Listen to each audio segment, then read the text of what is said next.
뭐 좀 쉽게 해석을 해도 괜찮죠? 네. 그 공자, 맹자, 뭐 순자, 이 중국 사람들은 전부 다 위대한 어른들은 돌아가신 뒤에 자자를 붙이거든요. 원래 그분들의 본명이 있어요. 공자님은 공구라고 하고, 맹자는 맹가라고 하고, 순자는 이이, 우리나라 이이하고 똑같은 한문을 써요. 이이라고 하고, 한비자는 한비 이러는데 자자를. 돌아가신 분들에게 이제 자자를 붙였어요. 근데 우리나라는 수천 년 동안 중국의 속국이었거든요. 대국으로 섬겼잖아요. 그 뭐 공추를 다 하고 어려운 시대를 살았는데 우리 땅이 있어도 우리가 우리 땅에서 주인 노릇을 해본 적이 별로 없잖아요. 네. 그래서 저 중국 대국 놈들을 좀 놀려줄 수 있는 방법이 없을까 해가지고 만들어낸 것이 뭐냐 하면은 거기는 돌아가셔가지고 공자, 맹자, 자자를 붙이는데 우리는 태어나면서부터 자자를 붙였어요. 명자, 순자,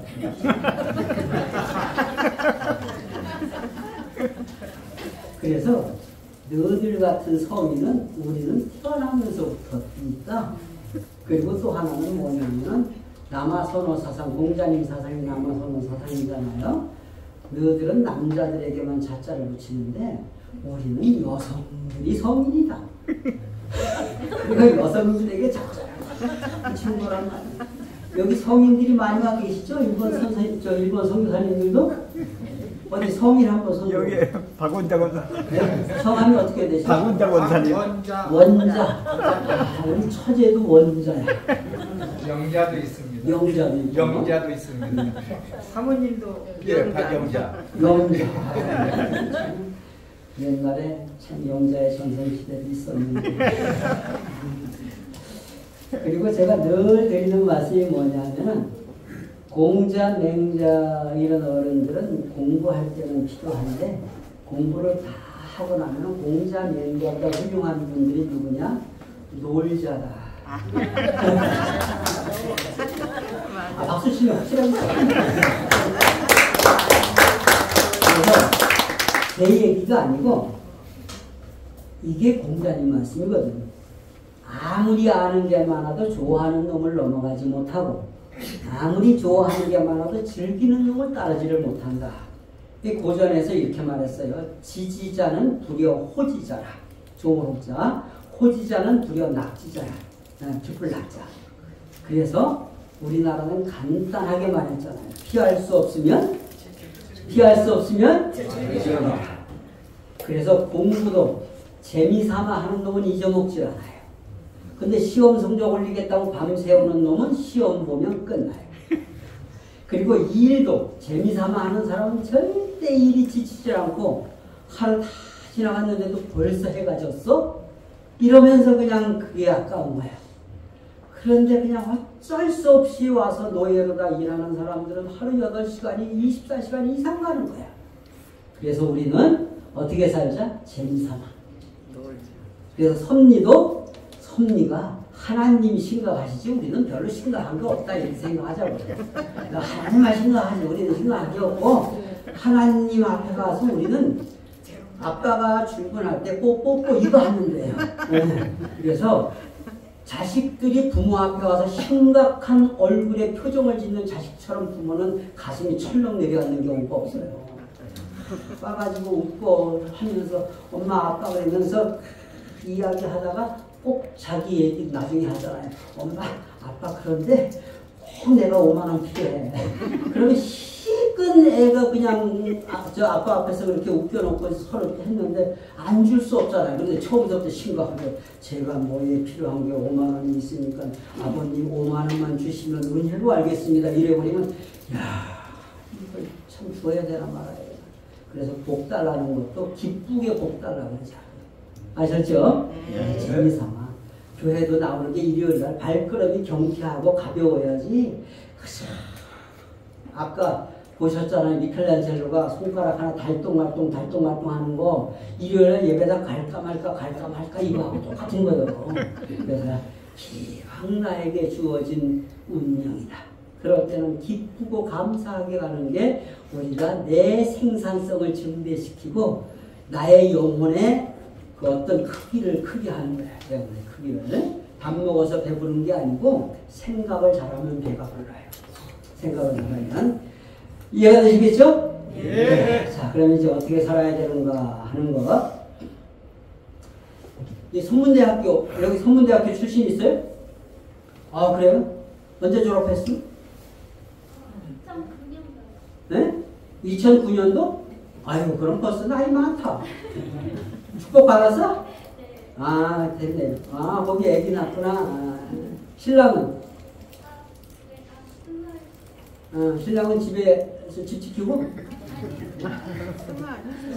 성화했어요? 네. 아유, 어떡하냐. 네. 우리는 뭐,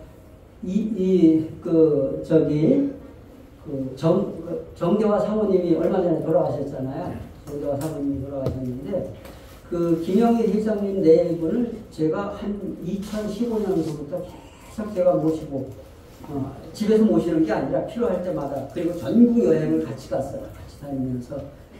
이제 11월 2일 날 김영희 회장님이 전화를 하셨어요. 박도사 뭐해? 꼭 저보고 박도사 한다고. 김영희 회장님이. 그래서 요즘 뭐 일이 많아. 그래서 좀 일이 좀 있습니다. 그랬더니 왜 우리가 6개월 작전이잖아요. 그러니까 뭐 다음 주는 뭐 한 주에 2군데나 가야 돼. 이제 다음 주 일요일 날. 그래서 그랬더니 그런데 좀 여행을 가야 되겠는데 시간 좀 내야 되겠네. 그렇게 말씀을 하셔요. 그래서 그 말씀을 듣는 순간 마음이 철렁 내려앉아요. 그래서 누구랑 같이 가신답니까? 사모님하고 같이 가신다. 사모님하고. 느낌이 딱 오잖아요. 제가 병원을 모시고 다니면서 병원에서 간호사들이 김영희 회장님하고 이제 두 분 모시고 가면은 간호사들이 뭐라 그러냐면은 아드님, 어머니 나오셨습니다. 그래요. 왜? 제가 아들인 줄 알고. 그래서 그 집에 큰아들이 됐어요, 제가.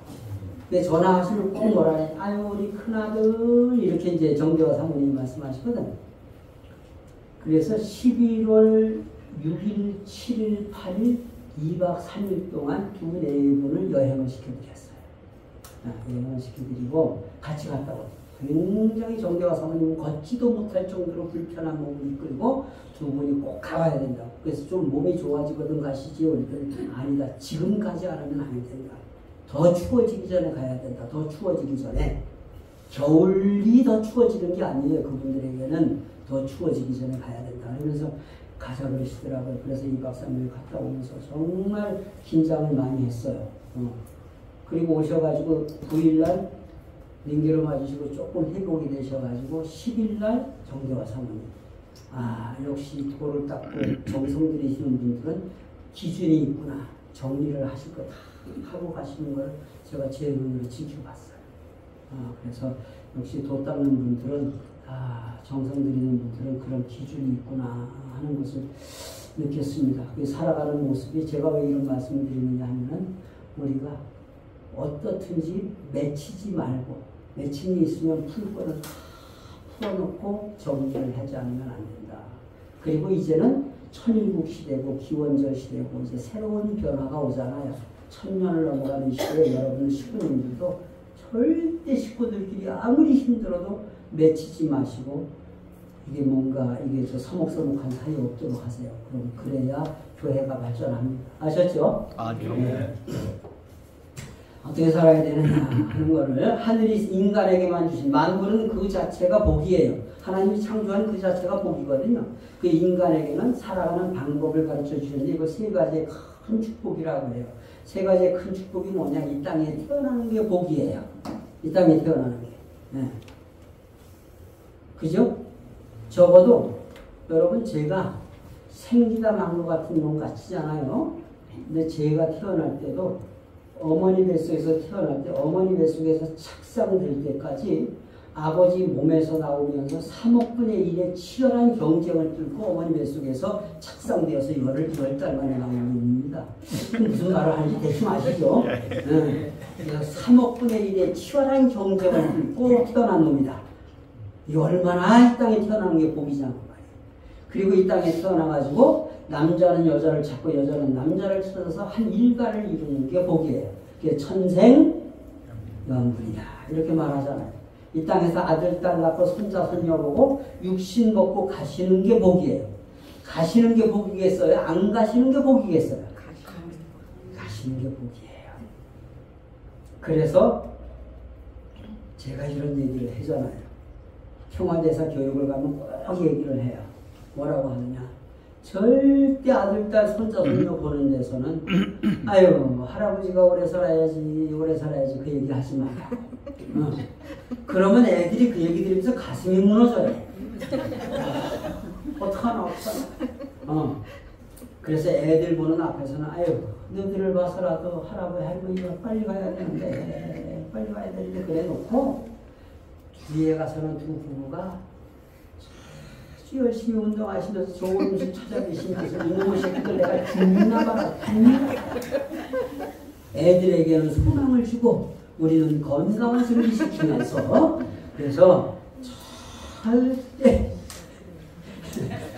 손자, 손녀, 아들, 딸 보는 데서는 소망을 줘야 된다. 그래서 우리는 육신 쓰고 살다가 육신 먹고 가는 게 성화다 그러잖아요. 성화라는 글자를 가만히 봐봐요. 이 성자는 거룩하다는 뜻인데 위에 뜻이 있잖아요. 한자가. 앞에 것은 귀고 뒤에 것은 입이에요.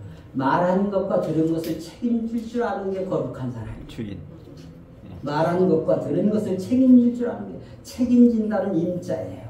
임금왕자라고도 하지만 부모는 자식이 한 말을 책임져줘야 존경받는 부모가 돼요.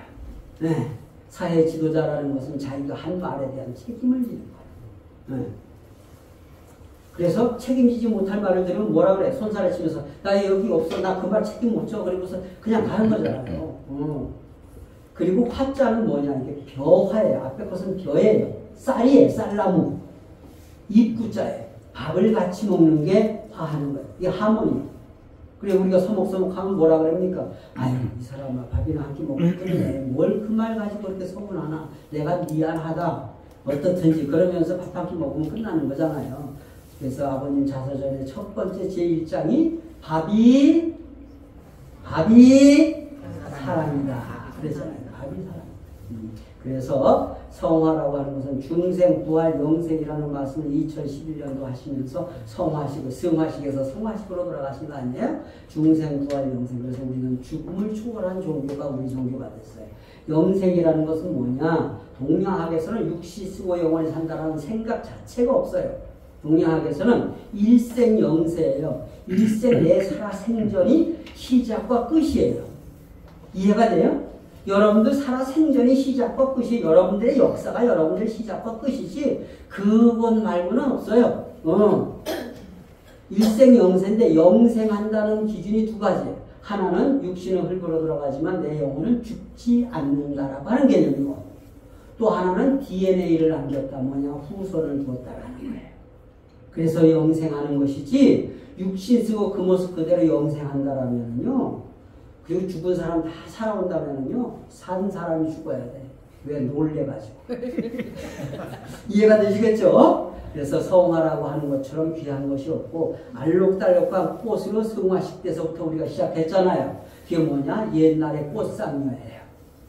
옛날에 어른들 돌아가신 꽃상녀 가지고 알록달록한 꽃으로다가 상녀 장식해가지고서 만장 휘두르면서 가면서 별 장난 다 치고 잔치 다 하잖아요.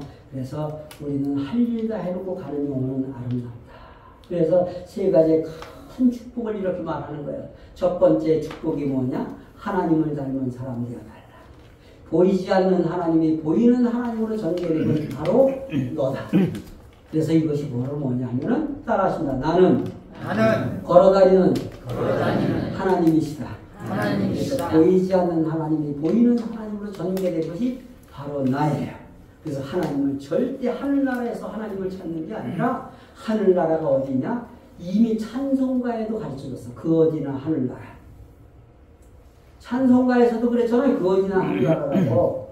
높은 산이 깊은 곳이 어디 모이가 있더라도 내가 가는 그곳이 하늘나라다 이렇게 생각을 해야지. 천동설 때 만드는 정동청 프리머 모빌레 10단계 위에 7단계 위에 하나님이 계신 지극히 높고 거룩한 자리가 있다라고 하는 거, 이거는 중세시대 인간들의 지능 수준이 낮았을 때 인간들을 협박하기 위해서 만든 신학이에요. 이 아버님은 그게 아니잖아요. 네 가정에서 하나님이 보여야 된다. 이거잖아요. 이해가 되시겠죠? 네. 그래서 마음고문이 잘 주고 잘 받는 자인 걸 수수작용이라고 한다는 건 다 알잖아요. 수수작용이라는 말을 사회적인 용어로 소통이라고 해요. 소통. 좀 어려운 물건 넣은 말은 커뮤니케이션. 시장 용어로는 거래. 상거래 질서가 세워져야 된다 이러잖아요. 그러니까 여러분들도 식구 간에 거래 잘해야 되는데 절대 거래 중에 하지 말아야 할 거래, 돈 거래. 돈 거래. 돈 달라 그러면은 줄만한 돈은 주더라도 받을 생각하지 말고 주자. 그게 위하여 사는 거야. 좀 힘들었으면 나한테까지 그 얘기를 하랬나. 내가 자녀한테 빌려주진 않고 줄만한 돈은 이것밖에 없네. 그리고 주는 거야. 그러면 잊어버리면 끝나잖아요. 그런데 돈 거래하고 식구들끼리 원수진 교회가 많아요. 제가 전국을 다니잖아요. 그래서 여기는 그런 사람들 없죠? 예. 딱 한 사람 빼놓고 내가 누구라고는 얘기 안 해요. 그래서 하나님을 닮은 사람 되어달라. 두 번째 축복은 한 남자와 한 여자가 하나의 일가를 이루는 거란 말이에요. 그래서 부부지간에 서로 잘 주고, 우리 주고받는 법칙이 잘이에요. 밥도 잘 먹어야 돼요. 잠도 잘 자야 돼요. 화장실 가서 대소변도 잘 봐야 돼요. 네, 모든 게 잘이에요. 잘자를 아버님 말씀에 보면 뭐라고 하느냐, 주고 잊어버리고 주고 또 주고 싶고 뭐 이런 개념으로 말씀하시잖아요. 그리고 잘 받는 것은 뭐냐, 받자마자 보답할 걸 생각하는 게 잘 받는 것이다. 부모의 사랑에 어떻게 보답할까, 이게 효라고 하는 가치로 나타나요. 스승님의 은혜에 어떻게 보답할까, 친구의 우정에 어떻게 보답할까, 이 보답하는 마음들이 모여서 사회를 유지시켜주는 가치라는 덕목으로 자리 잡아요. 그래서 기실 사회에서의 가치라는 것은 남을 위해서 베푸는 마음을 가치라고 하지, 자기만을 위한 것은 욕심이라고 해요. 이해가 되시겠죠? 그래서 아버님이 60년대 최초로 세상을 향해서 던지신 화두가 뭐였느냐? 위하여 살라. 위하여 살라. 이 말씀이었잖아요. 그래서 한번 따라해 보시면, 나의 가정은 천국 기지다. 절대 천국은 죽어서 가는 세상 아니다. 저녁 일하고 다 끝내고 와서 집에서 샤워하고 저녁 먹고 저 식구들하고 저기 텔레비 보면서 서로 대화하면서 이빨 쑤실 때가 천국이다. 이빨은 나와. 네. 아유, 오늘 이렇게 이제 나를 위해서 이렇게 고기 한 조름 해줘서 고맙다고 하면서, 그래서 이것을 가정적 사역이라고 하고, 마지막은 뭐냐, 인간과 만물이 어우러지는 거예요.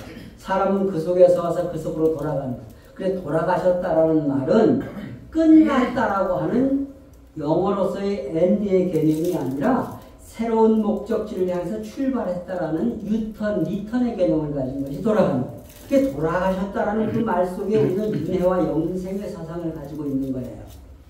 이해가 되시겠죠? 여러분들 여기서 이제 예배 끝나시고 식사하시고 돌아가시죠? 혹시 몰라서. 그래서 돌아가셔야 돼, 다시로. 그래야 목사님도 쉬시고 그거든요. 인간과 만물이 어우러진 세계를 이걸 이상사회라고 해요. 이 만물을 대표한 것이 돈이잖아요. 금융사회이기 때문에. 돈은 돌고 돌아 돈이지 내가 마지막 주인이 아니에요. 돈 가지고 남의 눈에 눈물을 흘리게 하면 내 후손들 눈에서는 돈 때문에 피눈물이 난다는 사실 명심해요. 절대 돈은 눈먼 돈이 없어요. 눈먼 돈이 있다고 생각하는 사람들이 눈먼 사람인 거예요. 어디 가만히 돈을 보시기 바랍니다. 우리나라 돈도 보시면 세종대왕 어르신이 율곡이 선생님, 퇴계이황 선생이 눈을 가리고 계셔요. 그러더니 2009년도 6월 달에 신사임당 여사님이 미소를 짓고 나타났어요. 세종대왕 율곡이 퇴계이황, 남자 셋 다 합쳐야 16,000원. 5만원짜리 하나 딱 덮어버린 거예요. 이런 얘기 들으시면 우리 여성 식구님들은 박수를 쳐야 돼. 아들은 5,000원이고 엄마는 5만원. 자식은 지식으로 살고 부모는 지혜로 산다. 자식은 꾀로다가 세상을 살려고 하고 부모는 경륜으로 세상을 살 거예요. 아무리 힘들고 어려워도 그래서 부모는 부모 자리를 놓지 않는 거예요. 그래서 가장 큰 부모를 뭐라고 하느냐? 인류의 참부모고 우리는 우리 후손들 앞에 참부모 되어지자라는 것을 제가 말씀을 드렸잖아요. 이해가 되시겠죠? 네. 그래서 우리는 육신 쓰고 살다가 육신 먹고 간다. 그래서 돌아가셨다라고 하는 것을 윤회와요. 서양 사상은 직선 사상이에요. 동양 사상은 그냥 돌고 도는 윤회와 영생의 사상이거든요. 윤회와 영생. 그래서 우리는 하나밖에 없는 지구, 이 자연 환경을 잘 보호해야 되겠다. 제가 첫 시간 시작하면서부터 이 인간이 생활을 잘못해서 지구 온난화로 엄청난 재앙이 온다는 말씀을 드렸습니다. 그래서 절대 우리가 자연보호, 환경보호를 하지 않으면 우리가 후손에게서 빌려온 땅이지 후손에게 물려줄 땅이 아닙니다. 후손은 이렇게 힘든 땅을 물려받고 싶지 않아요. 우리가 그래서 환경을 잘 복원해가지고서 후손들에게 물려줘야 되겠다 하는 말씀을 드리는 겁니다. 그래서 세상에 깨끗하다는 기준이 세 가지를 아버님 말씀하셨잖아요. 남녀관계 깨끗하고 물질관계 깨끗하고 그리고 또 하나는 뭐냐? 남의 말 좋게 하자. 이걸 아버님은 좀 어려운 말로 심정유린하지 마라 이렇게 말씀하신 거예요. 네. 이 세상 좋은 세상 만드는 거 참 쉽잖아요.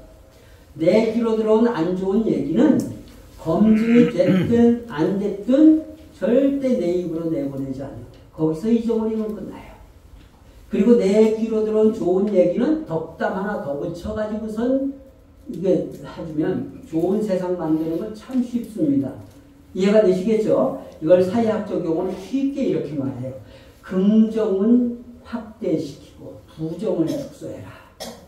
안 좋은 것은 계속 우리가 눈 감아주고 안 좋은 것은 무슨 뜻이 있겠지. 그 사람이 정말 그럴 리가 없어. 그러면서 그 사람 입장에서 가가지고 어떻든지 그거를 축소시켜주고 좋은 일은 계속 칭찬해주는 거예요.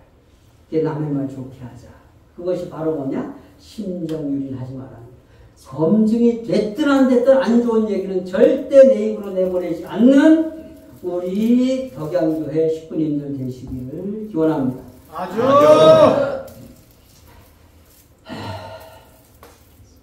오죽헌이에 5,000원짜리 5만원짜리가 있거든요.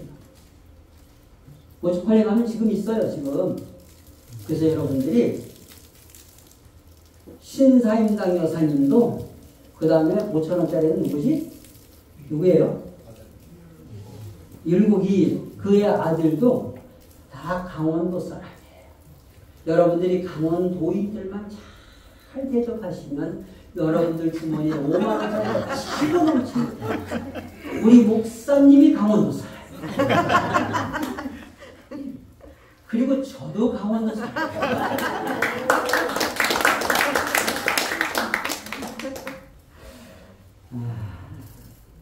그래서 축복이라고 하는 건 우리가 축복을 그냥 남녀간의 미혼 남녀 축복해주고 뭐 기성축복하고 그런 축복만 하는데 그게 축복이 아니고 살아 숨쉬는 게 축복이라 이렇게 생각하자고요. 여러분들이 음성의 꽃동네를 가면은 그 오웅진 신부하고 오웅진 신부하고 최기동 할아버지가 같이 만든 거예요. 최기동 할아버지 동상이 딱 중간 왼쪽에 서 있는데 그 뒤에 돌에다가 새겨놓은 것이 뭐냐? 얻어먹을 힘만 있어도 그것은 주님의 은총입니다. 이렇게 써놨어요. 그 거지 할아버지거든. 그래서 여러분들은 아침에 일어나서 세상에 남편과 아내가 같이 일어나서 밥을 먹고 일요일날 예배에 같이 올 수 있는 것만큼 이게 큰 은혜가 어디에 있느냐. 그래서 진짜 우리가 축복받는 사람들이다. 참부모님으로부터 축복은 축복이고 하늘이 인정한 축복이지만 우리가 매일매일 같이 경험하는 것이 뭐냐. 우리가 가족들끼리 같이 숨쉬고 사는 것만 하더라도 축복이라고 생각하고 그리고 또 하나 여기서 하나만 더 붙으면 우리 1950년도 6.25 전쟁이 일어나고 53년도 7월 27일 휴전이 되어가지고 지금까지 70년 동안 이렇게 이민족이 평화를 유지한 적이 없습니다. 5천년 역사에 930번이 넘는 외침을 당했어요. 남의 나라 침략을 당했다. 평균 5년, 6년마다 한 번씩 전쟁을 치렀다는 것인데 우리는 70년 동안 평화를 유지합니다.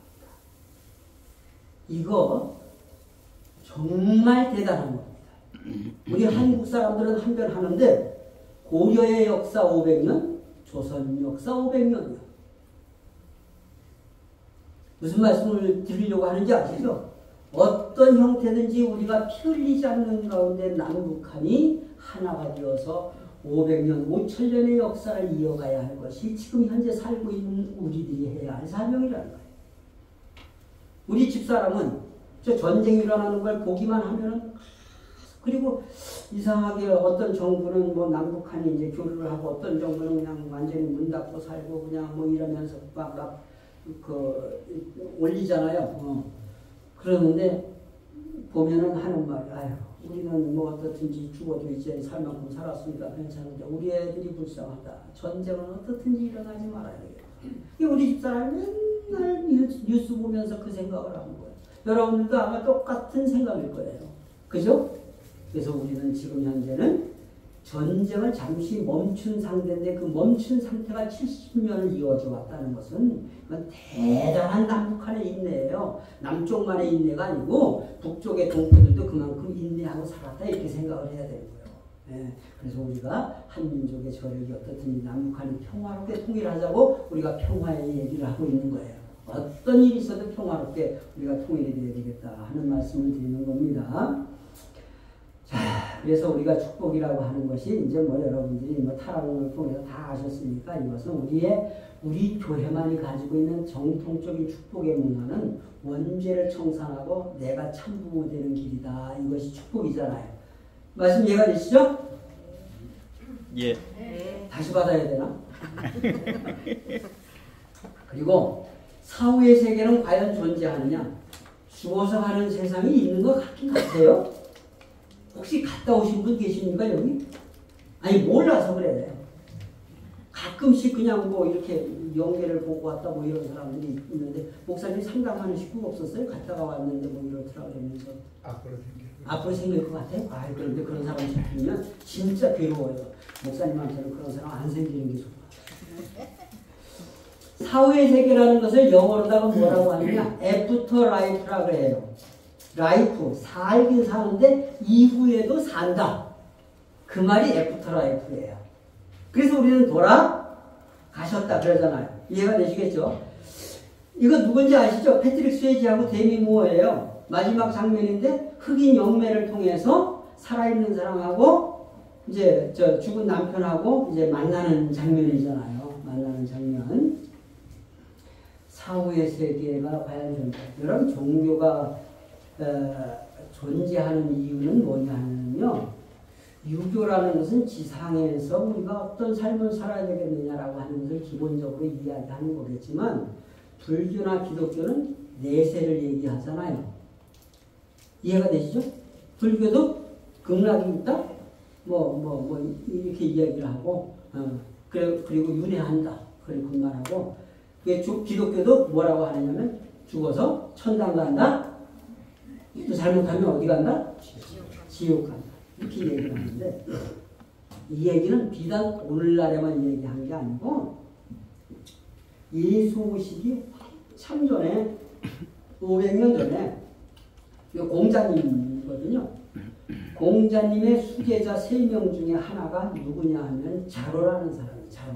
잘 아시잖아요. 자로인데 자로는 대단히 집안에서 효자예요.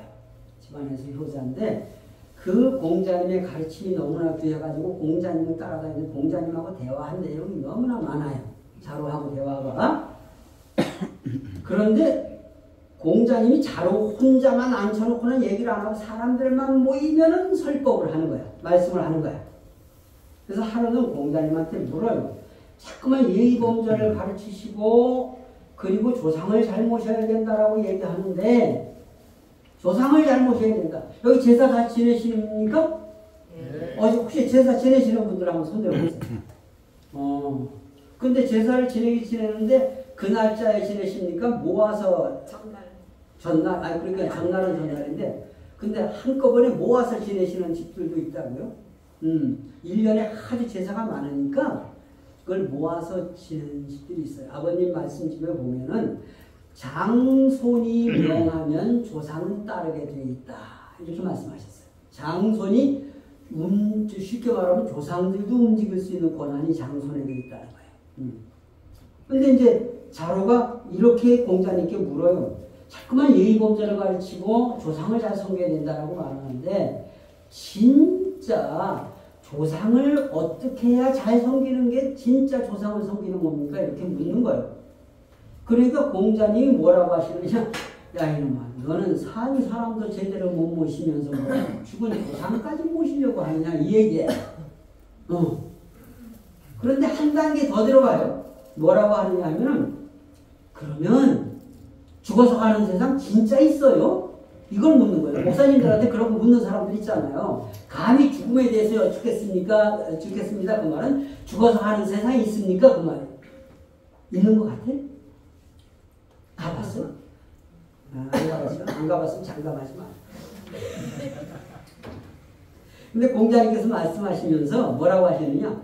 사는 것도 제대로 모르는 놈이 어찌해서 죽음에 대해서 내가 아무리 얘기하는 네가 알겠느냐 이렇게 말씀하신 거예요. 그래서 이것이 그 유명한 공자님의 말씀 미지생 언지사예요. 사는 것도 제대로 모르는 놈이 죽어서 가는 세상을 어떻게 얘기한다 한들 네가 믿겠느냐.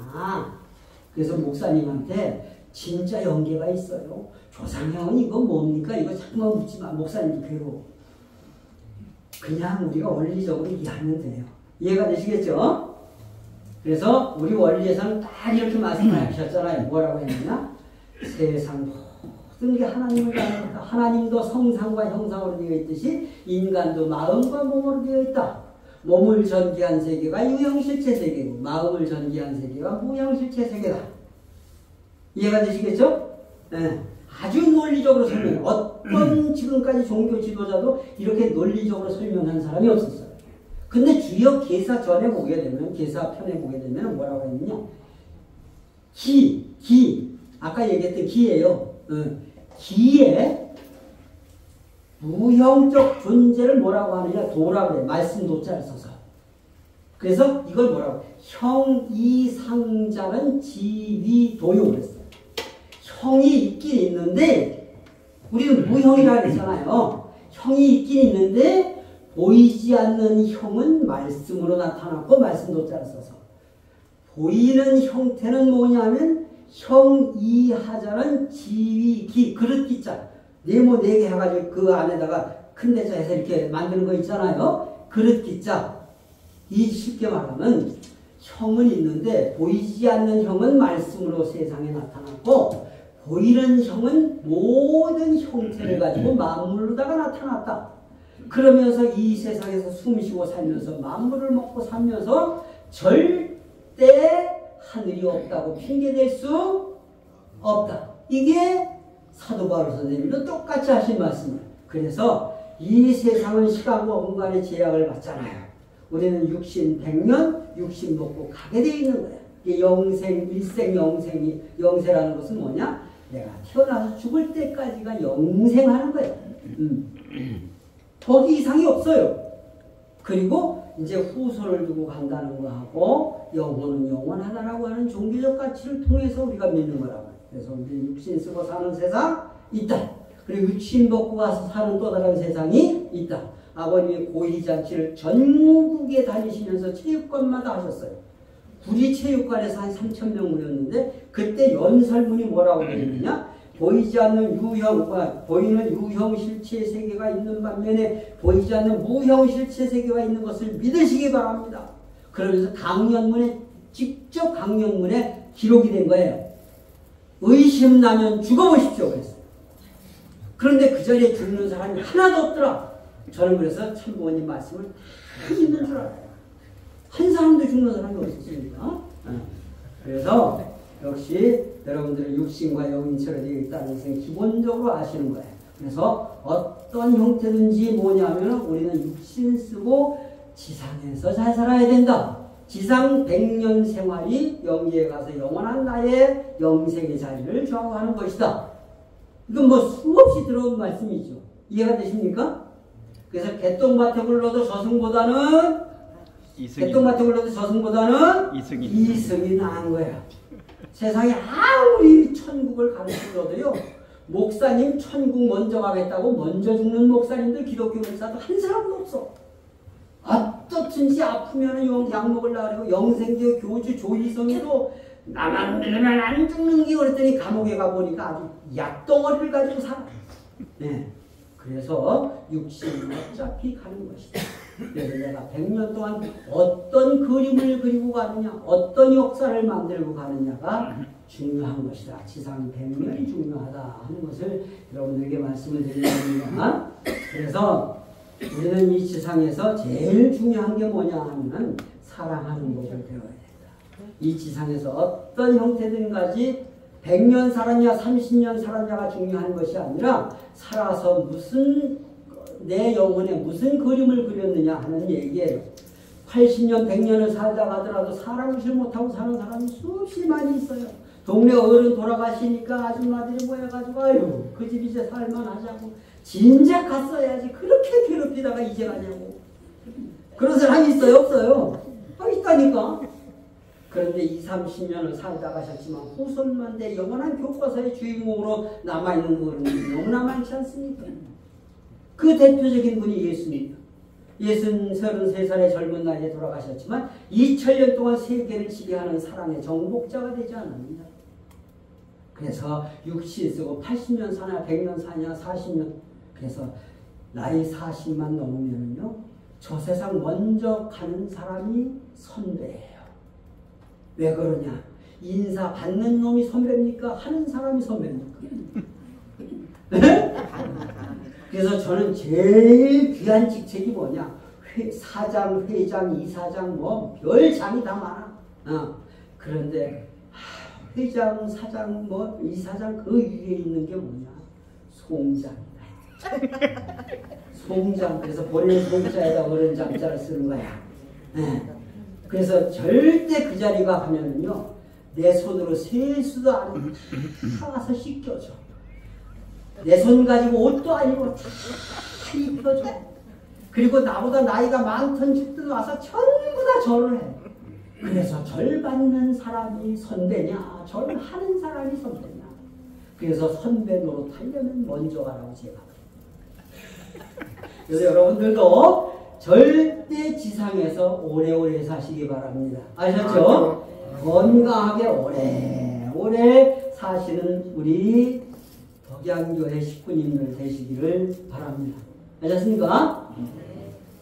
그래서 천국과 지옥은 자기 자신이 만드는 거지 절대 죽어서 가는 세상이 아니다. 이게 우리의 원리의 책임 분담의 논리예요.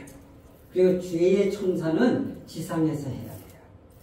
알게 죄 지은 것은 당대에 벌받게 돼 있어요. 과태료를 내던 경찰이 끌려가든 검찰에 불려가든 하나님이 알게 죄 지은 것은 당대에 벌받는 거예요. 완전 범죄라는 말은 완전히 후손이 망하는 게 완전. 남 모르게 지은 죄는 후손이 벌받아요. 그래서 죄는 빼도 박을 수 없는 게 죄다. 성경에는 죄의 그림자조차도 받지 마라. 죄의 그림자조차. 그런데 요즘 현대사회에서는요 실수로다가 죄가 생길 수가 있어요. 교통사고 같은 것은 자기도 원치 않았는데 갑자기 뛰쳐나와가지고 그거는 나라의 법률로 그 다음에 보험으로다가 다 이거 양재간에 하고 있다가 해결하잖아요. 이해가 되시겠죠? 사회적 제도적 장치가 이제 그렇게 되어 있기 때문에.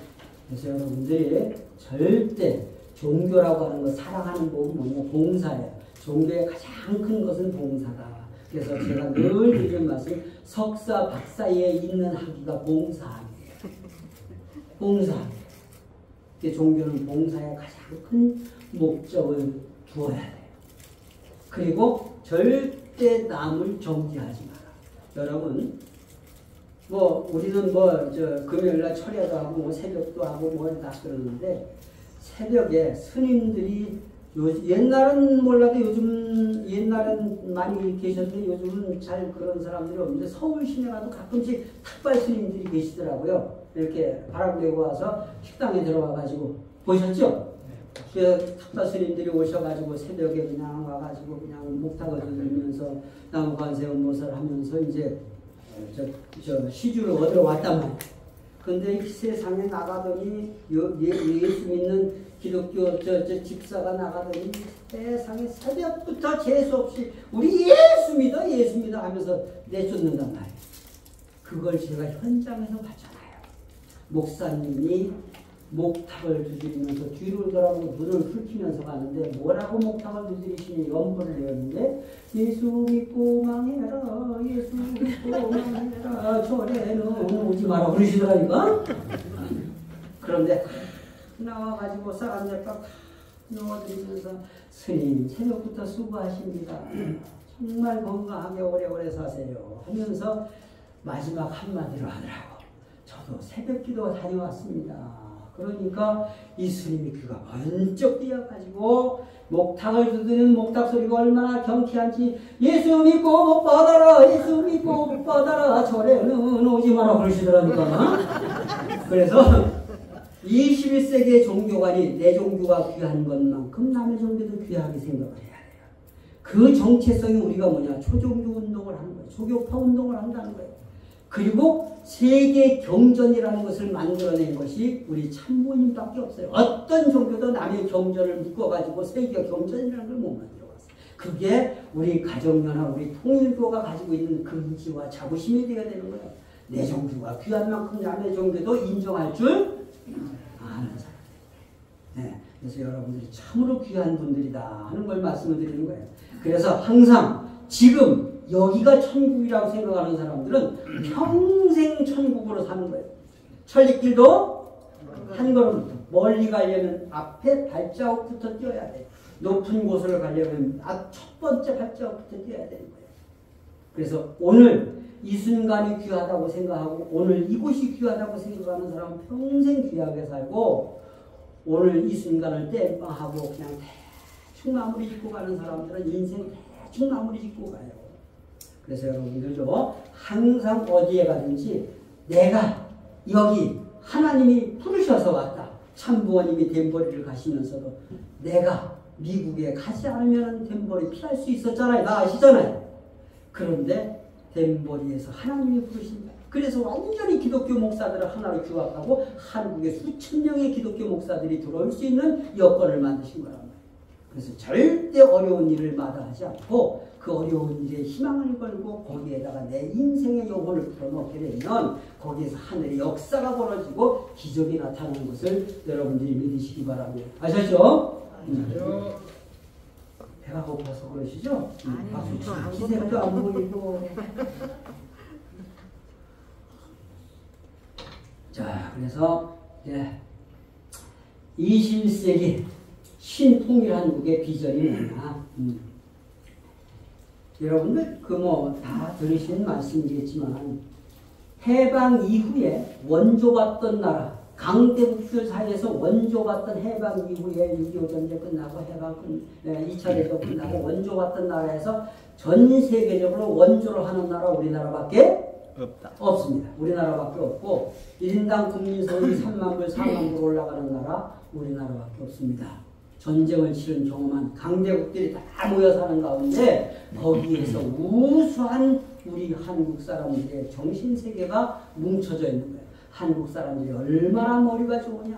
머리 좋은 사람으로서는 지금 현재 기네스북에 아인슈타인하고 스탠포드 경제학자가 뭐냐면 둘 다 유태인이에요. IQ 190이고 우리나라에서 태어난 사람이 이 일산에 사셨던 김수선 박사의 아들이 IQ가 210이요. 김웅용이라고. 인류가 생겨난 이래 지금 60년 동안 그 머리를 못 따라갑니다. IQ 210 정도면 제 머리 곱하기 3은 해야 그 숫자. 한국 사람 대단히 머리 좋고 한국 사람 손재주가 기가 막히게 좋잖아요. 뭐든지 한다면 하는 민족. 그리고 한국 사람 성질 급한 거. 얼마나 우리가 성질이 급합니까? 그래서 우리는 천국을 이룰 수 있는 민족은 이 한 민족밖에 없다고 이 땅에 우리 참부모님을 하늘이 보내시지 않았나? 우리가 그렇게 원리에서 배웠지 않습니까? 이해가 되십니까? 네. 한국 사람 뭐 아인슈타인, 김웅룡보다 더 좋은 머리 가까운 데 계시는 거 아시죠? IQ 430 허경룡 검증이 안 됐어요. 그래서 여러분 불가에서는 미륵불이 오셔야 극락정토 용화의 세계가 이루어진다라고 하고 유림들은 신공자가 오셔야 도덕사회 도의사회가 이루어진다라고 해요. 기독교는 이 땅에 메시아가 오셔야 이상사회가 이루어진다. 이런 종교의 도주는 한 분이다. 그게 부활론에서 나오는 거예요. 그분을 이끌어서 무슨 부모라 하자? 참부모라 하자. 여러분 메시아라는 말은요. 이게 인류의 가장 오래된 신은 동양이나 서양이나 태양신을 알아요. 왜? 태양이 없으면 아무것도 못하잖아요. 이게 그 큰아들이 미트라예요. 그 미트라라는 이름이 불가로 들어가서 뭐예요? 마에트레야 미륵이 됐고 기독교로 들어가서 메시아가 된 거예요. 이거는 제가 한 말도 아니고 원리강론에 있는 말도 아니고 인터넷에 그냥 나오는 거예요. 인터넷에. 그래서 이런 종교의 도주는 한 분을 오신다. 한 분을 오신다. 밑에 있는 글자. 불교의 미륵불과 기독교의 메시아는 동일한 한 분을 지칭한다는 것도 제 말이 아니고 원리강론에서 나오는 것이 아니라 일반 상식으로 인터넷 검색에서 나오는 거예요. 그래서 이분을 일컬어서 우리 참부모님은 이 한 분을 뭐라고 하죠? 인류의 무슨 부모? 참부모라 하자. 그리고 그 참부모의 사명을 대신하는 것이 우리가 아니겠는가. 그래서 이 재림주님 참부모는 어디로 오시는가 하는 거예요. 그래서 성경에서는 해돋는 곳으로 오신다. 검은 못하는 민족이 복이 있다. 시온의 영광이 빛나는 아침 찬송가 다 아시잖아요. 동남쪽, 이스라엘 동남쪽 해돋는 곳이 시온산이에요. 그런데 지구는 둥글 자는 것이 정설로 되는데 도대체 해안 돋는 나라가 어디 있냐? 동양과 서양, 동양은 정신문명을, 서양은 물질문화를 더 고급화시켜 놓은 거예요.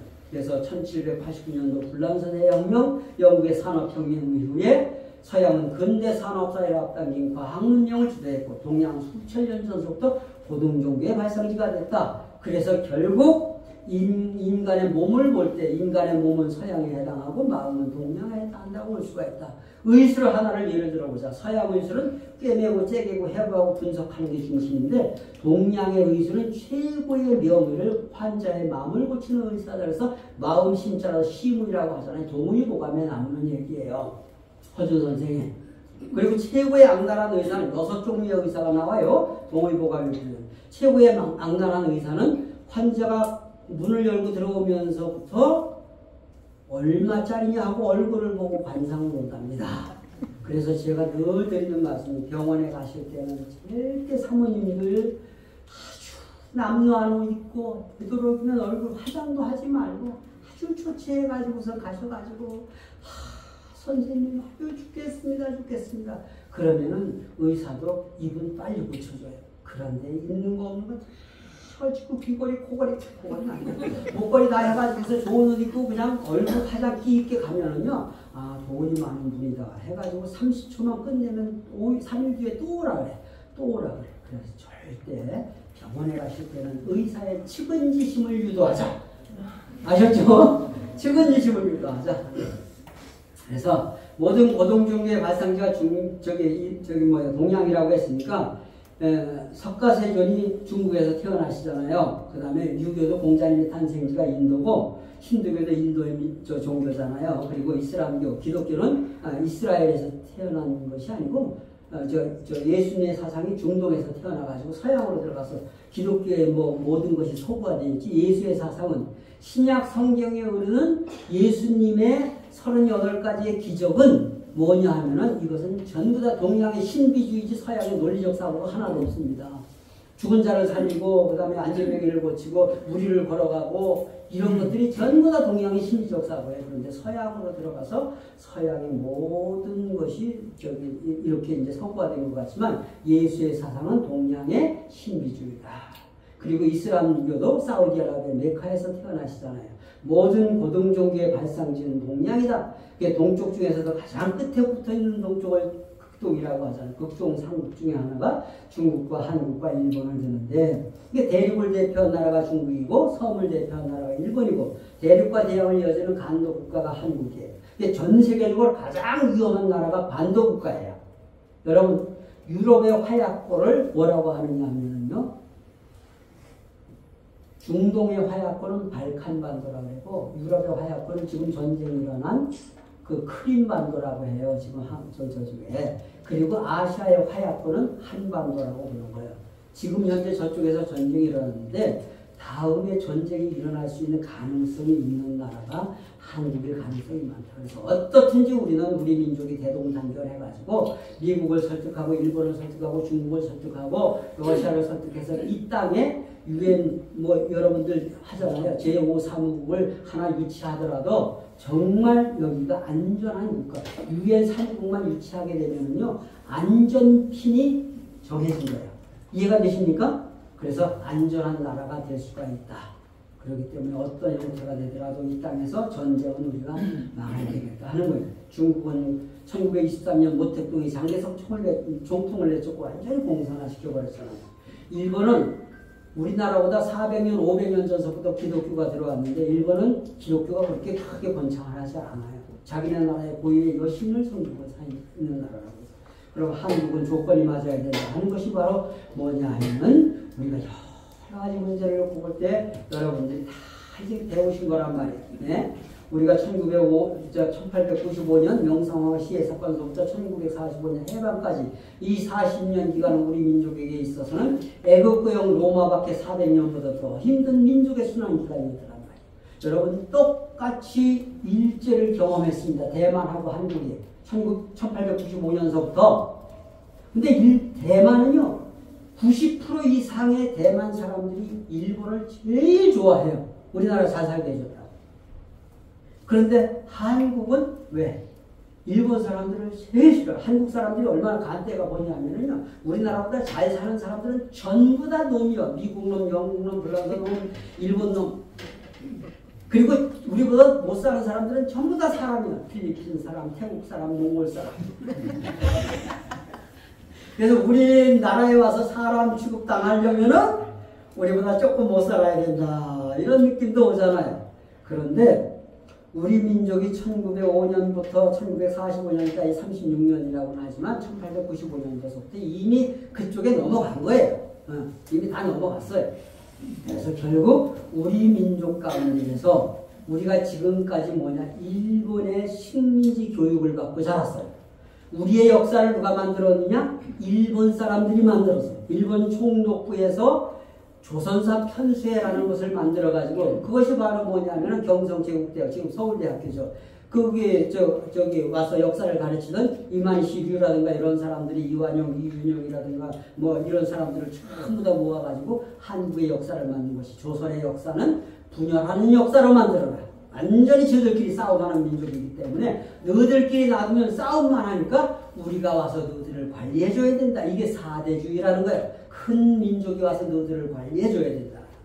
그러니까 지금도 사대주의. 미국이 떠나면 큰일 나는 줄 알잖아요.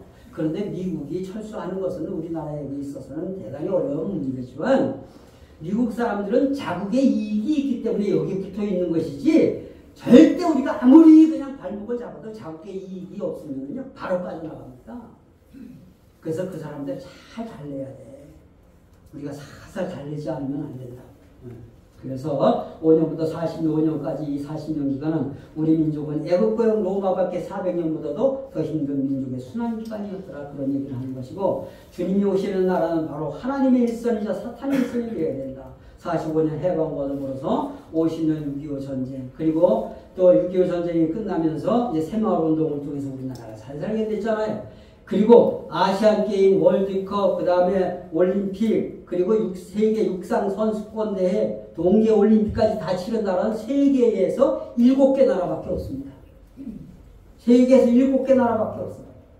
이렇게 위대한 민족. 그리고 평창 동계올림픽을 열리게 할 수 있는 그 기본적인 자산은 우리의 용평 리조트가 해줬다는 것을 여러분들이 너무나 잘 아시는 거예요. 그게 없었더라면 이룰 수가 없었어요. 모든 정상회의가 용평 리조트에서 다 이루어졌거든요. 그래서 우리는 어떻든지 2025년도가 되면은 통일의 원년으로 삼아야 되겠다. 이것이 평화 통일을 바라는 사람들의 로드맵이에요. 제 얘기도 제가 1990년대 중반서부터 이 강의를 중앙수련에서 했는데 왜 그러냐면 1945년 해방을 했어요. 1차 40년 기간 85년도에 남북 경주 공연단들이 왔다 가고 그 다음에 88년도 서울올림픽이 열리고 그런데 그때 당시에 자국의 이익 때문에 뭔가는 남북 경협이 잘 이루어져야 되는 그걸 이루지 못했기 때문에 40년이 연장이 돼가지고 1985년부터 40년 연장되면 2025년도는 남북한이 어떤 형태든지 통일의 법안이라도 하나 만들어야 된다.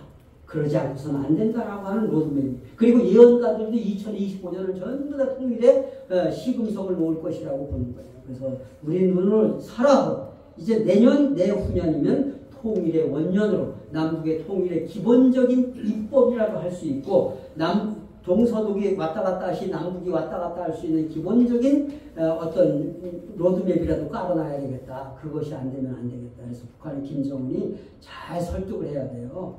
저기 정신이 조금 헷갈려가지고선 남쪽으로 다 쏘아버리면 큰일 나니까 어떻든지 쏘면은 제일 위험한 여기가 제일 안전하겠다. 날아가니까.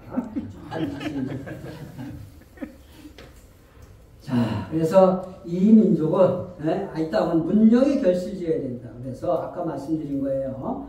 반도 문명이 대단히 위험하지만 모든 문명의 꽃은 반도에서 꽃이 핀다. 대륙과 대양의 문명이 만나는 곳이 한국이다. 그래서 한국에서 모든 종교가 와서 다 한국에서 꽃을 피우는 거예요. 한국에서 꽃을 피우고 그래서 이제 21세기 새로운 천년의 올림픽을 아버님께서 시작을 하셨던 것이 세계문화체육대전이라는 거예요. 그리고 월드 피스컵이라고 원국 피스컵이라고 하는 거 다 기억나시죠? 다 기억나시죠? 네. 그래서 밀레니엄 이제 죽어도 우리는 시작할 때로 다시 돌아갑니다. 원시반복. 우리는 1000년을 넘게 사는 사람들이다. 이제 예수님이 재림하셔가지고 21세기 새로운 하늘과 새로운 땅을 준비하는 것이 바로 우리의 축복가정들이 해야 할 일이라고 하는 것을 말씀을 드리는 것입니다. 우리가 21세기의 비전은 바로 우리가 세계의 1등 국가가 되어가지고 그냥 1등 국가로 자랑 삼아 하는 것이 아니라 우리가 정말 세계를 지도할 수 있는 지도 이념을 우리가 가지고 있다는 거잖아요. 원리 말씀이 있고 통일사상이 있고 승공사상이 있고 아버님의 수백 번의 이런 말씀집이 있고 어머님 말씀이 있고 말씀 이해가 되시겠습니까? 그래서 그 말씀을 공부하면서 우리가 미래를 준비해야 되겠다. 그래서 하늘의 소원은 뭐냐? 하늘의 소원은 시작할 때도 말씀드린 것처럼 형제지간이 하나가 되는 게 부모의 소원이듯이 하나님이 인류의 부모라면 전 인류가 하나가 되는 것이다. 5000년 역사에 우리는 한이 하나 한민족이에요. 한민족의 눈물이 어르져 흘러가는 감이 한감이고 한민족이 즐겨 입는 옷이 한복이고 한민족이 쓰는 글이 한의 글이 아니냐. 근데 이 땅에 인류의 참부모님 오시면 이 민족은 이제 큰 한자 나라 한자 대한민국이 되어집니다. 이 큰 하나의 민족이 모여 사는 나라라는 이 뜻은 대한민국은 우리의 국가가 아니고 이건 5세 인종이 같이 어우러 사는 지구성을 말하는 거예요. 성경은 이것을 무슨 동산이다? 대변의 동산이다. 이렇게 말하는 거예요. 그래서 5세 민족이 한 민족 되어지고 태평양을 한강 삼아 한복은 세계의 예복 중에 예복이 되는 거예요. 남자가 한복을 입고 가을 쓰면 전부 다 도인이잖아요. 한국 사람은 다 도인만 사는 거예요. 도인이 아닌 사람이 없다니까요. 경상도, 전라도, 함경도, 평안도, 경기도 다 도인이잖아요. 도인 중에 가장 큰 도인이 어디 있다고요? 강원도. 금강산에 암자가 많을 때 몇 개가 있었는지 아십니까? 제가 세어봤다니까 8만 9개의 암자가 있었어요. 노래에 나오잖아. 8만 9암자. 여자가 한복을 입으면 하늘에서 하강한 선녀 같지 않냐고 말이야. 그래서 한복은 세계의 예복 중에 예복이 되어지는 것이고 한글은 세계의 공통한 세계의 모국어가 되어진다는 것이 원리의 마지막 결론이에요. 언어 혼자 인간이 타락해서 바벨탑을 쌓다가 하나님이 너무나 노여워가지고선 형제들의 언어를 바꿔놨다. 그래 일어나 보니까 말이 안 통하니까 하늘에 대적할 수가 없으니까 결국 각지로 흩어져 버린 거예요. 셈과 한과 야외에서 흩어져 가지고 결국 백인 흑인 황인이 지역에 살다 보니까 그렇게 된 거란 말이에요. 세상에 제가 전도한 애가 저 필리핀 색시를 얻었어요. 그게 축복 잘 받았냐? 색시 이쁘냐? 예, 이쁘긴 이쁜데 좀 까매요 하고 데리고 왔더라고요. 그런데 데리고 온 거 보니까 지가 더 까매. 그래서 제가 그랬어요. 페인트만 잘 사줘라. 열심히 바르면은 2, 3년 내에 너보다 훨씬 낫다. 그랬더니 요즘 얼마나 뽀얘졌는지 몰라. 애들을 3남매를 낳는데 그렇게 예쁠 수가 없어. 살다 보니까 그 속에. 그래서 이제 한글은 세계의 공통어 세계의 모국가 된다는 거. 여러분 한류 열풍을 일으킨 장본인이 참부모님이시잖아요. 전 세계 축복 가정들은 매일 아침 일어나서 한국을 바라보면서 경배를 하면서 가정세를 한국말로 하고서 출발하잖아요. 이게 기가 막힌 노릇이에요. 이거 생각만 해도 가슴이 설레는 일이에요. 그리고 한국에 청평을 오고 그 다음에 청파동을 가고 하는 것은 성지순례라고 하면서 한국으로 오지 않냐고. 한국은. 그래서 한국은 신앙의 성지 중에 성지고, 그리고 여러분 겨울연가를 통해서 한국이 세계로 알려져 있고, 요즘에는요 한국말 선생님들이 누구냐 하면은 K-팝 스타들이 한국말을 다 가르치고 있잖아요. 한국말로 노래를 부르고 있잖아. 그리고 K-팝 스타들이 그 나라에서 전부 다 가가지고선 노래를 배우면서 한국에 와서 자기 나라에서 노래 잘 부르는 K-팝 노래를 잘 부르는 아이들을 한국에 유학을 보내고 있는 시절이에요. 그래서 모든 것은 K로 통하는 거예요. K-팝, K-드라마부터 시작해가지고 K-스포츠, 한국의 스포츠 선수들이 외국에 가서 한국을 알린 것이 누구냐면 초대, 박찬호, 박세리, 박지성 다 바꿔요.